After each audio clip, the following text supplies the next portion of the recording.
Assalamualaikum warahmatullahi wabarakatuh. Salam sejahtera bagi kita semua.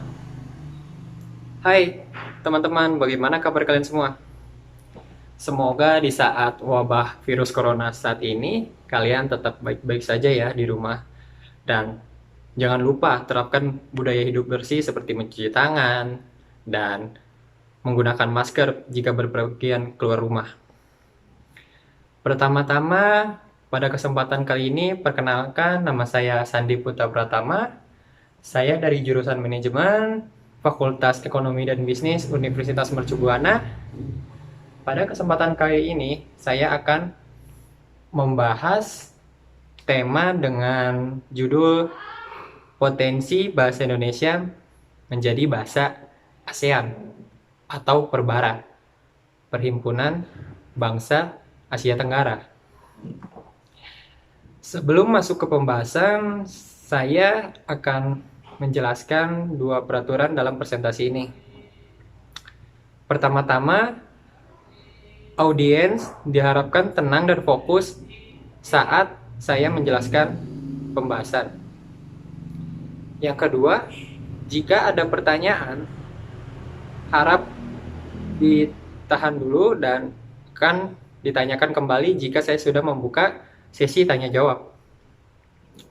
Mungkin itu saja peraturan dari saya. Oke, mari kita langsung ke judul tema hari ini. Ya, tema hari ini berjudul Potensi Bahasa Indonesia Menjadi Bahasa ASEAN atau Perbara, singkatan dari Perhimpunan Bangsa Asia Tenggara. Menurut kalian nih, secara logika aja, bahasa Indonesia itu mungkin nggak sih jadi bahasa ASEAN? Kalau menurut saya ya, bahasa Indonesia itu sangat mungkin menjadi bahasa utama ASEAN. Karena Indonesia adalah negara terbesar loh di Asia Tenggara dibandingkan negara-negara lainnya seperti Malaysia, Vietnam, Brunei, Laos, dan sebagainya. Indonesia adalah paling besar di Asia Tenggara dengan beribu-ribu pulau. Dan bahasa Indonesia mempunyai kemiripan dengan bahasa Melayu. Dan bahasa Melayu ini digunakan di beberapa negara Asia Tenggara. Mungkin itu menurut saya secara logika. Dan pada kesempatan kali ini kita akan membahas secara fakta. Oke. Selanjutnya kita akan membahas latar belakang. Latar belakang. Saya bacakan ya. ASEAN yang bersepakat untuk pengintegrasian kerjasama ekonomi ASEAN dalam pasar tunggal dalam kenyataannya mempunyai perbedaan yang tajam dalam latar budaya, politik maupun kebudayaan. Misalnya, Vietnam yang tidak fobia dan tidak alergi dengan kosakata dan atribut komunis barangkali bisa mencairkan fobia komunisme di Asia Tenggara. Lalu, Malaysia dengan kebudayaan Islam dan Melayu, Filipina dengan kekatolikannya, dan Thailand dengan kebudayaannya. Semua perbedaan ini bisa dicairkan dalam rangka titik temu pencapaian ekonomi maju atas nama Komunitas Asia Tenggara. Salah satunya adalah dengan penetapan bahasa resmi di ASEAN. Sebab dengan adanya aturan tersebut, tentunya akan mempermudah komunikasi antar negara di ASEAN, sehingga dapat menghindari miskomunikasi yang dapat mengakibatkan terjadinya ketegangan antar negara-negara Asia Tenggara.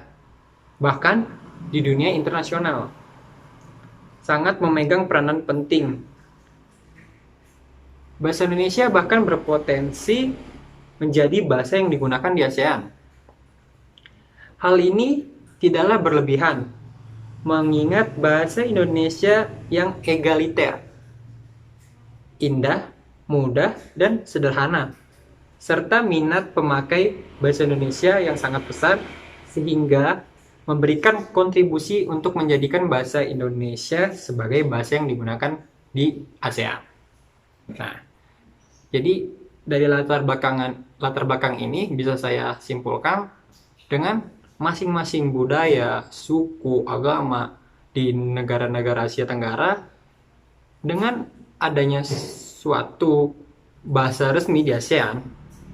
Nah, salah satunya bahasa Indonesia yang menjadi potensi di ASEAN ini menjadikan negara-negara di Asia Tenggara seperti Indonesia, Malaysia, dan sebagainya agar tidak terjadi lagi miskomunikasi atau ketertegangan antar negara. Dan hal ini dapat mempermudah kerjasama antar negara. Itu saja mungkin intinya. Selanjutnya kita akan masuk ke pembahasan. Apa itu ASEAN? Sebelumnya kalian tahu tidak ASEAN itu apa? Singkatan dari apa dan artinya apa? Kalau belum tahu saya bacakan ya. ASEAN merupakan singkatan dari Association of Southeast Asian Nations, yang mana berarti merupakan nama untuk negara-negara yang berada di Asia Tenggara. Semua kata atau frasa ASEAN adalah bahasa Inggris dan memiliki makna masing-masing bila diartikan secara umum. Secara umum, berarti ASEAN itu adalah suatu perserikatan atau organisasi antarbangsa yang wilayahnya berada di kawasan Asia Tenggara. Semula, ASEAN beranggotakan 5 negara, yaitu Indonesia, Singapura, Filipina, Malaysia, dan Thailand. Hanya 5. Selanjutnya bertambah anggotanya menjadi 5 negara juga. Yang pertama Brunei Darussalam, Myanmar, Kamboja, Vietnam, dan Laos. Jadi sampai saat ini ASEAN ada 10 negara. Ada 10 negara. Nah, ini bendera-benderanya juga ada 10 ya. Nah, selanjutnya tujuan ASEAN, saya bacakan ya. Pertama, mempercepat pertumbuhan ekonomi, sosial, dan budaya. Oh, tentu ini. Yang kedua, memajukan perdamaian dan kerjasama. Yang ketiga, mempererat hubungan internasional dan regional. Dan yang keempat, memperkuat perdagangan internasional di negara-negara Asia Tenggara. Kalian sudah paham kan? Jadi intinya tuh dengan tujuan ASEAN ini,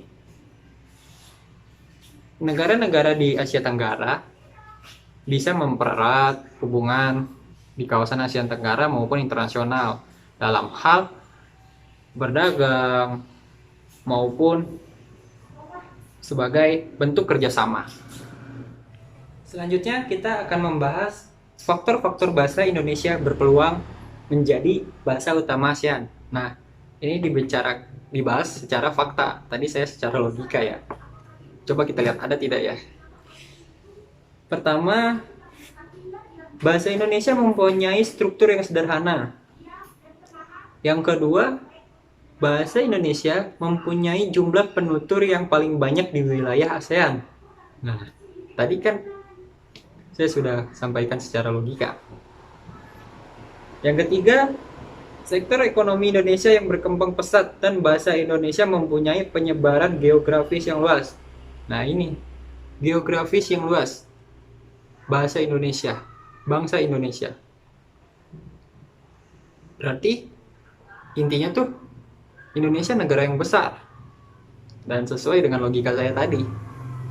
Dan yang terakhir, yang keempat, produk sosial dan budaya Indonesia tersebar di negara-negara ASEAN. Oh, yang faktor terakhir ini, yang keempat, jadi dengan adanya produk sosial dan budaya Indonesia tersebar di negara-negara ASEAN, memungkinkan negara-negara di ASEAN ini berbaur dengan budaya dan sosial di negara Indonesia. Selanjutnya, negara-negara di dunia yang saat ini menggunakan bahasa Indonesia apa saja? Yang pertama, Vietnam. Vietnam sejak Desember 2007, pemerintah daerah kota Ho Chi Minh mengumumkan bahasa Indonesia sebagai bahasa kedua di Vietnam. Wah. Yang selanjutnya Australia. Bahasa Indonesia dijadikan sebagai salah satu mata pelajaran wajib dipelajari di tingkat pendidikan negara ini. Selanjutnya Kanada. Banyaknya orang Indonesia yang bekerja di sini menjadi salah satu alasan betapa pentingnya bahasa Indonesia di negara ini. Oh, jadi banyaknya warga negara Indonesia yang ada di Kanada, yang bekerja di Kanada, otomatis bahasanya juga ada bahasa Indonesia kali ya. Selanjutnya Jepang. Sebagai negara bekas penjajah tanah air kita, Jepang merasa belajar bahasa Indonesia itu penting. Para mahasiswa di negara ini diajari mulai dari dasar bahasa Indonesia hingga membaca serta menulis bahasa Indonesia dengan baik dan benar. Nah, dulu kan Jepang menjajah kita dan bukan tidak mungkin mereka mempelajari bahasa Indonesia ya. Dan yang terakhir, Korea Selatan. Penduduk Korea Selatan sangat antusias dengan budaya Indonesia. Gak tanggung-tanggung, mereka buka 2 jurusan sekaligus.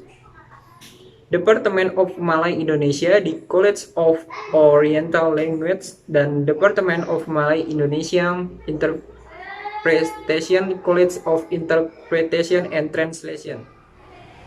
Dosen di sana pun ada yang merupakan sastrawan asli Jawa Timur bernama Teng Sue Cahcono. Wah, hebat sekali ya. Selanjutnya sudah masuk ke bagian penutup ya teman-teman. Ya, di penutup kali ini saya bisa simpulkan bahasa Indonesia memiliki potensi untuk menjadi bahasa resmi ASEAN dengan berbagai kelebihannya. Antara lain, pertama, bahasa Indonesia mempunyai struktur yang sederhana sehingga mudah dipelajari oleh negara-negara di kawasan Asia Tenggara. Yang kedua, bahasa Indonesia mempunyai jumlah penutur yang paling banyak di ASEAN. Dan yang ketiga, bahasa Indonesia mempunyai penyebaran geografis yang sangat luas. Namun, sayang, di negerinya sendiri justru bahasa Indonesia disepelekan oleh masyarakatnya. Mereka lebih bangga menggunakan bahasa luar negeri seperti bahasa Inggris, bahasa Cina, bahasa Jepang, bahasa Korea, dan sebagainya dibandingkan dengan bahasa Indonesia yang baik dan benar.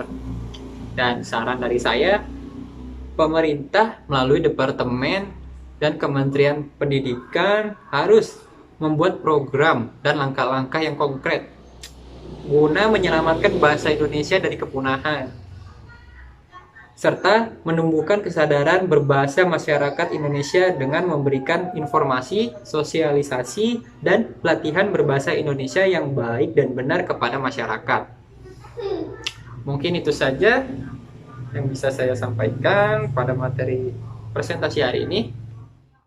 Sebelum berpisah, bisa saya kasih pantun. Putih-putih bunga melati, harum wangi di pagi hari. Presentasi saya cukup sampai di sini. Jika rindu, harap hubungi. Sekian presentasi dari saya.